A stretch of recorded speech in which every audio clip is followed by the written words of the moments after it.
Hello. Today, let's compare the ancient Jewish language Hebrew with Japanese. It is said that Japanese and Hebrew have more than 3,000 similar words. Here are some of them. Both Japanese and Hebrew meaning right are pronounced kaku. Both Japanese and Hebrew, which mean when, are pronounced itsu. Both Japanese and Hebrew, which means take, are pronounced toru. Both Japanese and Hebrew, which means living, are pronounced sumu. Both Japanese and Hebrew, which means measure, are pronounced hakaru. Both Japanese and Hebrew, which means burn, are pronounced yakedo. Both Japanese and Hebrew, which means trouble, are pronounced kamaru. The name of the region where the ancient Japanese ruins are located, Yamato, is pronounced Yamauto in Hebrew, and the Hebrew meaning is God's chosen people. Japanese, which means sitting, is pronounced sawaru in Hebrew as well as Japanese, and the meaning of Hebrew is to rest. The Japanese word for cold is pronounced koru in Hebrew, and the Japanese pronunciation, koru, means frozen. Both Japanese and Hebrew, which means be exposed, are pronounced bareru. The Japanese word for hole is pronounced horu in Hebrew, and the Japanese pronunciation, horu, means dig. Both Japanese and Hebrew have words pronounced dabaru, both of which have the meaning of speaking.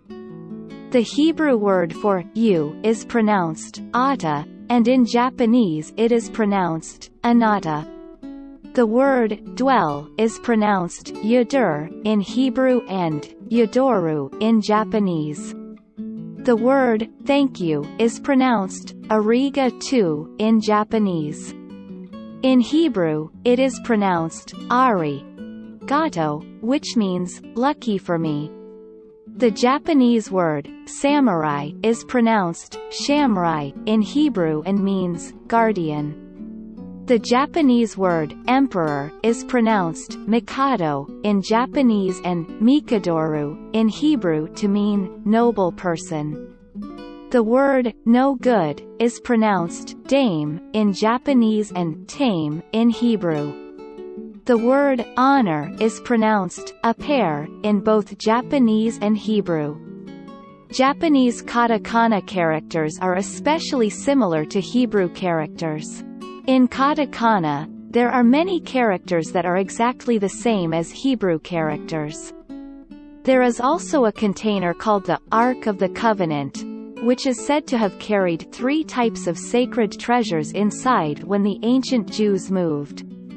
The Ark of the Covenant is similar to the mikoshi used in Japanese festivals.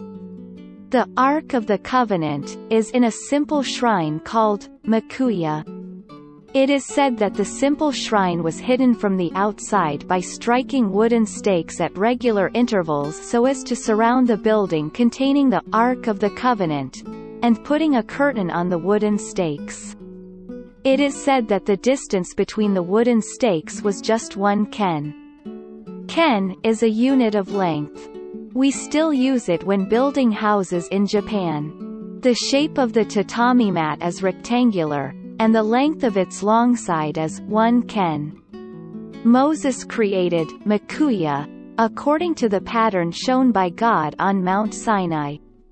Its structure is reflected in the temple in Jerusalem. A Japanese shrine consists of a main shrine in the back where the god lives and a worship hall in front of it. There is a staircase between the main shrine and the worship hall, and the main shrine is high. The general public prays in front of the hall of worship. Only priests and special people can enter the hall of worship. It is said that even a priest can enter the main shrine only at special times. It is said that the structure and customs of this Japanese shrine are the same as those of makuya. In other words, it can be said that the way of thinking and treating God is the same. Thank you for subscribing to the channel.